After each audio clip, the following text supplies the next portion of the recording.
Não apareceu. Ok, está gravando. A graça e a paz do Senhor a todos. Gente, hoje nós vamos estar vendo um conceito que talvez nunca ninguém pregou isso na igreja. Vocês nunca ouviram. Vocês nunca ouviram essa palavra na igreja. Ó, vocês já ouviram essa palavra na igreja? Ubris. Ubris. O que é ubris? O que é ubris? É? Só Uber de boi, né? E tem a urbis, a da vaca, né? E tem a urbis. A urbis é a companhia de transporte lá de Curitiba. Na época que eu morava lá em Curitiba, que eu andava de busão, então eu andava na urbis. Mas não tem nada a ver com a urbis e não tem nada a ver com a Uber da vaca. É tudo a ver com o pecado, certo? Ubris. Então, o que é ubris? Ubris, ó, vou colocar aqui para vocês. Vai ser muito importante o ano que vem. O ano que vem vocês vão aprender isso aqui. A gente aprendeu o conceito. Vão aprender grego. E aí vocês vão ficar fera. O Adalto já fala algumas palavras. Ó, ubris. Então eu quero que vocês abram a Bíblia de vocês agora em Ezequiel, capítulo 18, versículo 20. Ezequiel, capítulo 18, versículo 20. Abram aí a Bíblia de vocês. Pode pegar aqui? Se você pegar aqui, eu te mato. Você. Tá gravando isso aqui, viu? E olha, vai pro YouTube sem edição, viu? Vai do jeito que sair aqui. Não sei, então vocês não falam besteira, não, que eu não vou editar, não, tá? Vou mandar do jeito que tá aqui. Deixa só eu falar besteira. Os alunos é criativo. Deixa só eu falar besteira. Só. Vamos lá. Então, o que está escrito aí? A alma que pecar, esta morrerá. A alma que pecar, esta morrerá. O que está escrito lá em Romanos 3, 23? Todos pecaram, Jesus estava na glória de Deus. Porque todos pecaram e destituídos estão da glória de Deus. O que está escrito lá em Romanos 6, 23? Romanos 6, 23. O salário do pecado é a morte, mas o dom gratuito de Deus é a vida eterna. O que isso tem a ver com essa palavra aqui? No Antigo Testamento, pecado era o que? Era a transgressão da lei. Pecado era transgredir a lei. Pecado era desviar-se do padrão do Criador, desviar-se do padrão divino, do padrão que Deus estabeleceu. Pecar no Antigo Testamento é um engano. Ser enganado.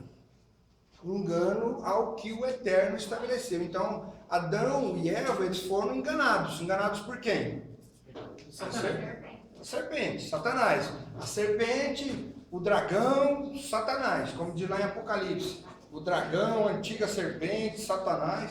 Então, ele enganou a Eva, enganou a Adão. Isso é pecado, isso é o conceito que nós temos de pecado no Antigo Testamento. Já no Novo Testamento, pecado é o quê? Pecado é hamartia. Hamartia.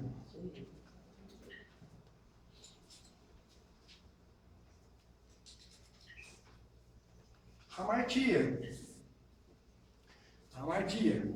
Pecado. Então, o que é hamartia? Hamartia é errar o alvo.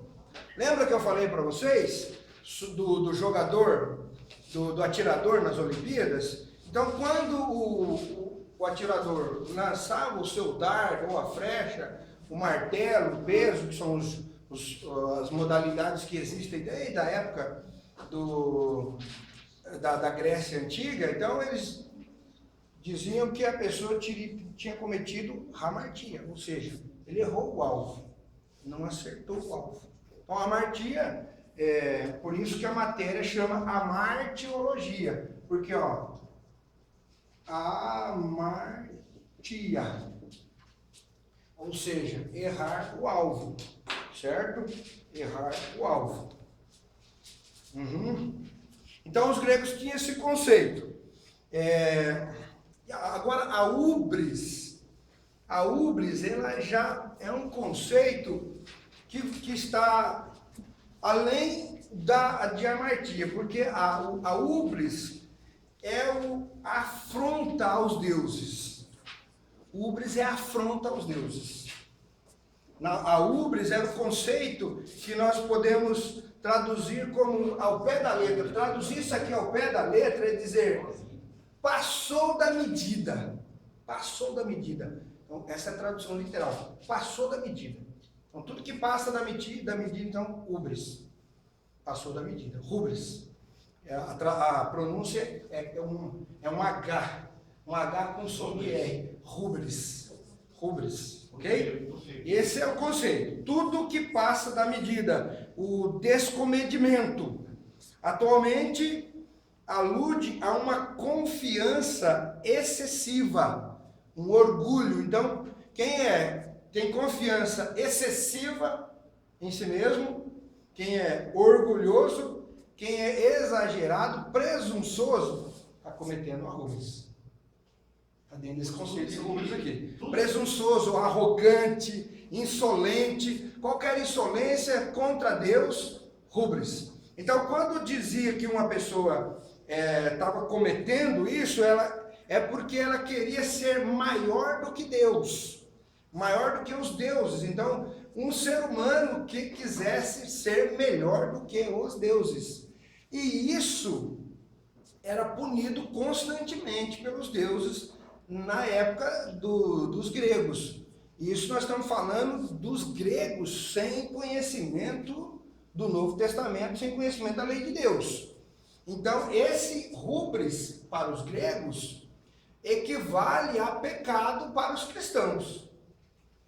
Certo? Equivale a pecado para os cristãos. Então, quando o ser humano achava que podia fazer o que queria e afrontar os deuses do Olimpo, então ele estava cometendo rubris. Só que ele era punido por isso. Os deuses puniam ele. Essas punições dos deuses aos seres humanos começaram a ser retratadas para a população como tragédia. Tragédia. Aí eu vou dar agora aqui a concepção da palavra tragédia. A tragédia grega. Vocês já ouviram falar em tragédia grega? Não já ouviram falar? Tragédia grega? Quem já ouviu falar em tragédia grega? A tragédia grega é peça teatral. Tragédia grega, uma tragédia era o quê? Era uma peça teatral. Então, ó,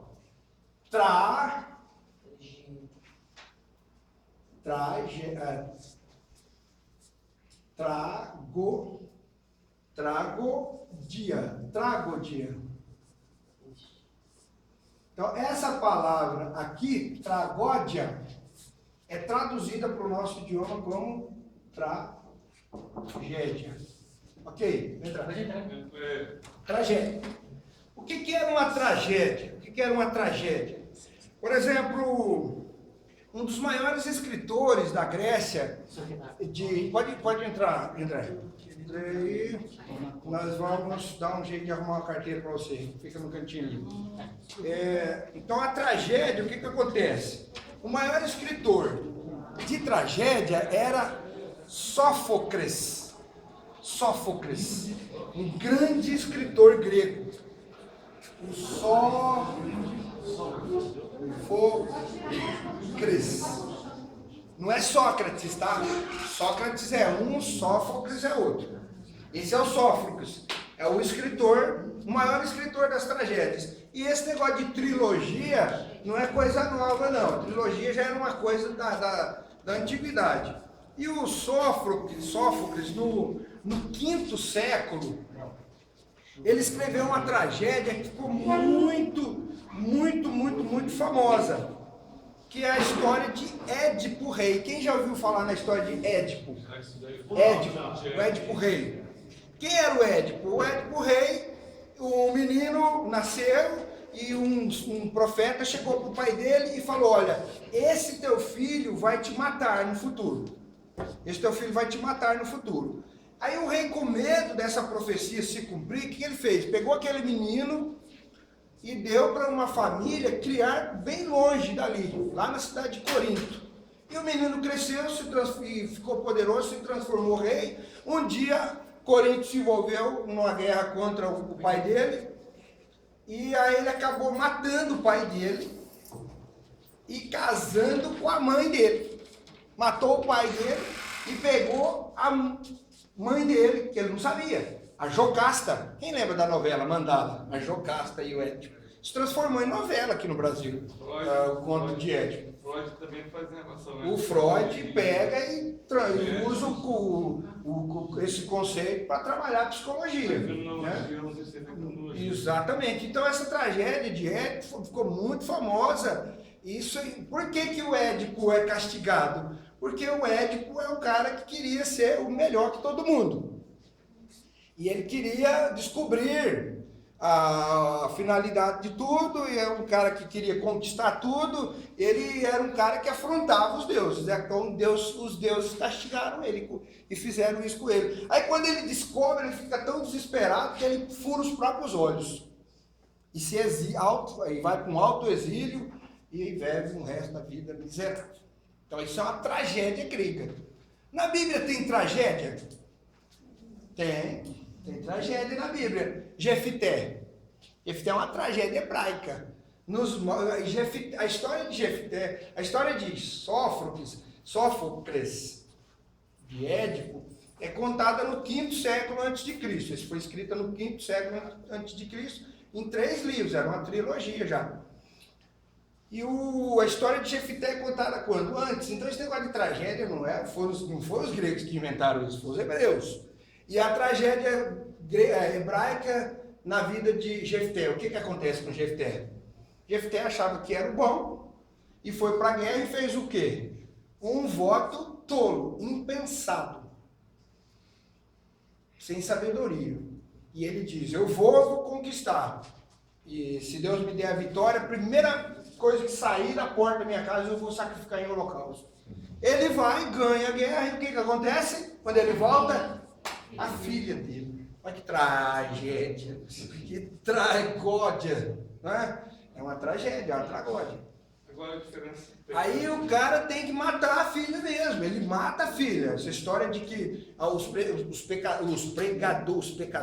pregadores tentam enfeitar isso, tentam amenizar a questão do Jefité, mas ele matou, ele ofereceu a filha dele em holocausto.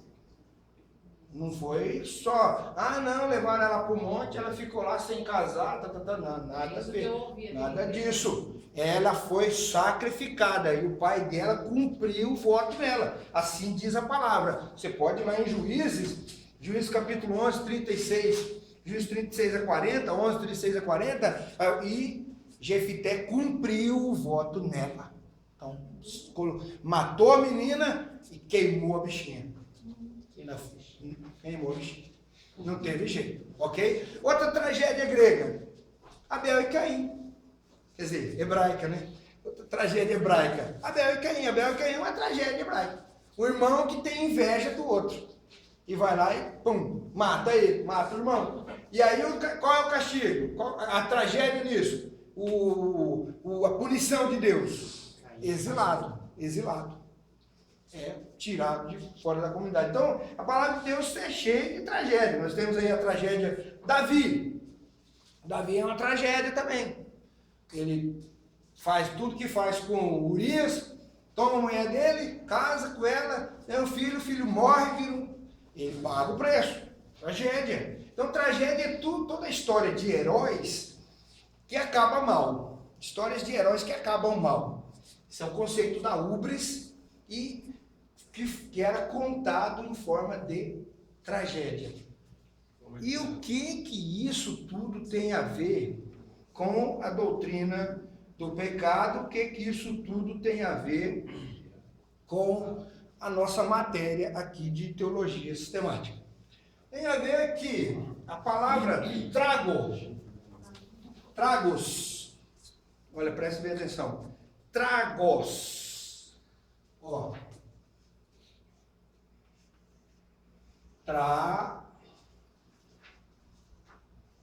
tragos significa bode, ok?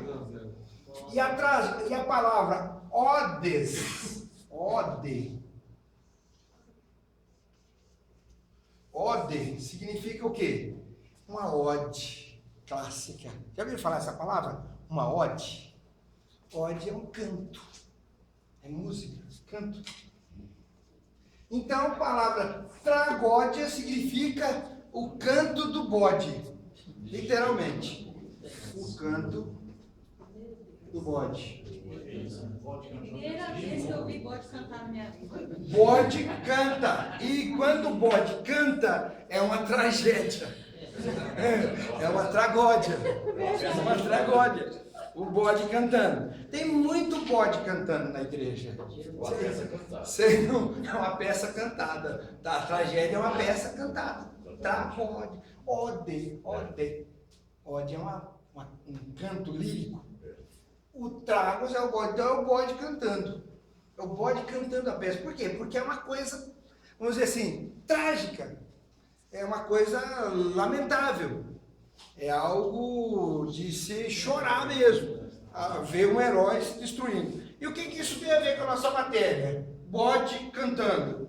Tem tudo a ver porque o bode, na Bíblia, ele é o símbolo do pecador. O bode é o símbolo do pecador, é o tipo do pecador.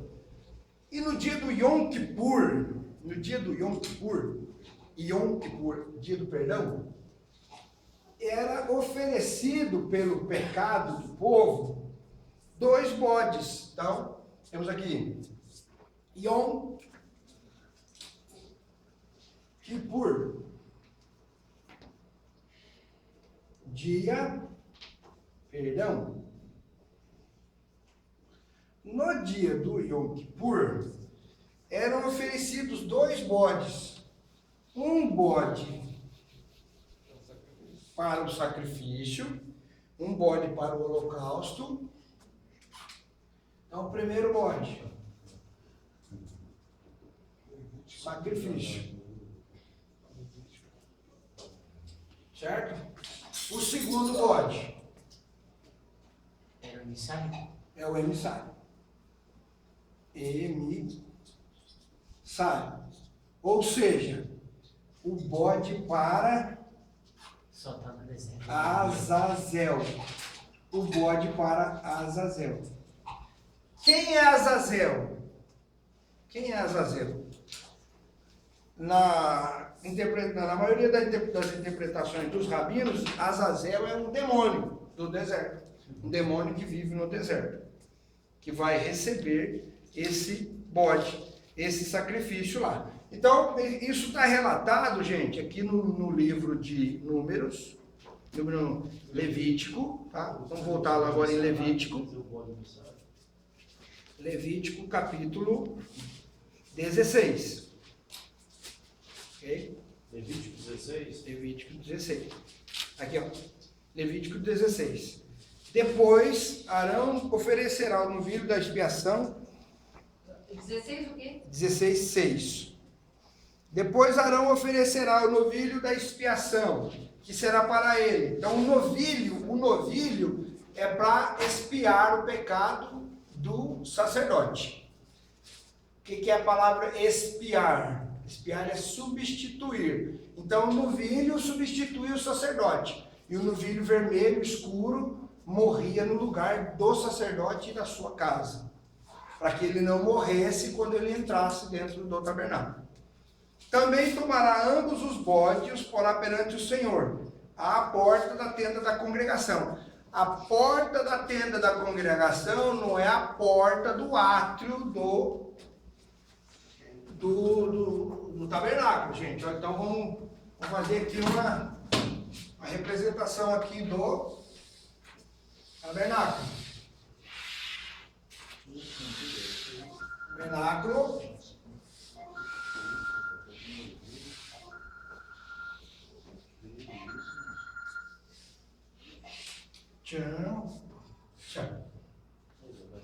Então, aqui é o desenho, a planta baixa do tabernáculo. Então está aqui o átrio,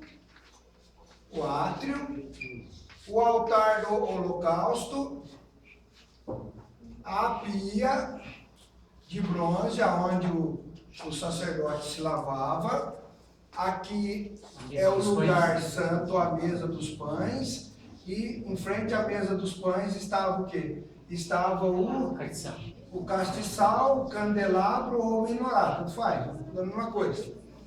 E aqui dentro a Arca da Aliança. E aqui em frente à porta do Santo dos Santos era o altar do incenso. Então os bodes eram posicionados aqui na frente da tenda. A tenda da congregação é isso aqui, ó. Isso aqui é o lugar santo e o santíssimo é a tenda da congregação que eles falam, tá? Tenda da congregação. Tenda da congregação. São. Vou pagar isso aqui. Está em hebraico. Tá bom assim, né? Tenda da congregação. Então os bodes eram posicionados. Os bodes eram posicionados aqui. Aí o sacerdote ia colocar a mão na cabeça de um bode, ia confessar todos os pecados da cabeça daquele bode ali. E o outro bode ia ficar olhando. Era o bode emissário. Aí aquele bode que recebeu toda a confissão do pecado, ele vai ser morto e vai voltar aqui para o altar do holocausto, vai ser queimado a carne, os ossos, e o sangue vai ser levado lá para dentro, lá para a arca. E vai ser aspergido em cima do propiciatório. O que sobra vai ser aspergido na cabeça do povo, certo? Então ele vai colocar nas pontas do altar sangue, ele vai colocar sangue nas pontas do altar do holocausto. Vai colocar sangue aqui na tampa, no propiciatório, e depois que terminar tudo, ele vai aspergir o sangue que sobrar na cabeça do povo, simbolizando então que para aquele ano os pecados foram todos cobertos. O que acontece com o bode emissário? Aí o bode emissário, ele é tomado por uma pessoa preparada previamente para isso, e essa pessoa vai levar o bode para o deserto. Vai soltar o bode lá no deserto. E o sentido disso? Simplesmente, isso quer simbolizar o quê? Que o pecador, ele fica vivo. O pecador não morre. O pecador não morre. O diabo vai ver que o pecado do povo foi confessado para o sacerdote diante de Deus. O pecado do povo é confessado. Um bode morre para satisfazer a Deus, e um bode, que é o bode emissário, o pecador, fica vivo e é entregue para Satanás, Azazel, lá no deserto. Então o bode para Azazel é para satisfazer Satanás, é para satisfazer o diabo. Conforme uma corrente rabínica, o bode para Azazel era levado como uma noiva para o seu noivo. Uma noiva para o seu noivo. Quem que era o noivo? Demônio. E a noiva? Pecador. Até disse o bicho miserável. Pecador. Então, não diga, pode perguntar. Pastor, por que em seguida Arão pega o novilho? O novilho? O novilho é sacrificado por ele, pela família dele. O novilho é sacrificado pela família dele, ok? Então, o novilho ele é morto pelo sacerdote. Aí o Arão vai confessar todos os pecados dele, da família dele, sacrifica o novilho, esparge o sangue aqui, nas pontas do altar, queima a carne dele, aí depois ele volta, se lava na pia e entra no Santo dos Santos, alimenta aqui o altar do incenso com as brasas que ele está levando aqui do altar, enche o lugar santíssimo e o lugar santo de fumaça até ele não poder mais ver ele mesmo, e aí então ele entra no Santo dos Santos e vai aspergir o sangue, tanto do bode como do novilho, que é o novilho pelos pecados dele e do bode pelos pecados da congregação. Ok? O novilho é por ele. Estão entendendo até aqui? Estão entendendo isso? E o bode vivo solta no deserto. Só que o bode muitas vezes voltava. Já perdeu o caminho. Muitas vezes o bode voltava. Aí, ó. Ele não morria no Assassino deserto. pegava ele. Porque isso era apenas uma representação simbólica. E esperava-se que o bode morresse. Então tem uma outra corrente rabínica que diz que o responsável para soltar o bode no deserto tinha que jogar ele de um precipício, de um despenhadeiro, para que ele morresse e não voltasse mais. Mas ele sempre voltava. E se voltar? Quando ele voltava, simplesmente alguém acolhia o bichinho, tratava das feridas, que ele voltava todo perebento, todo arrebentado, com fome, alguém colocava ele lá e o ano que vem ele ia de novo. Era só uma simbologia, né?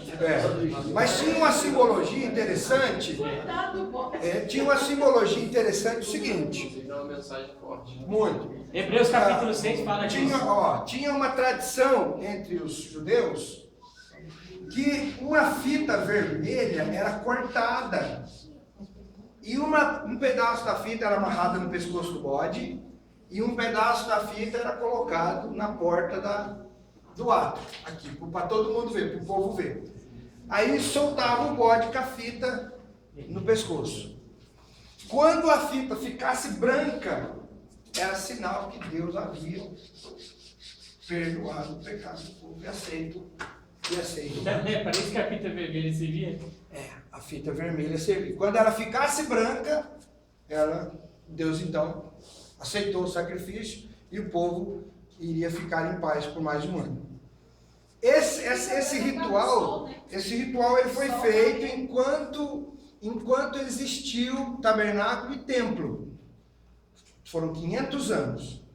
500 anos existiu o tabernáculo e templo.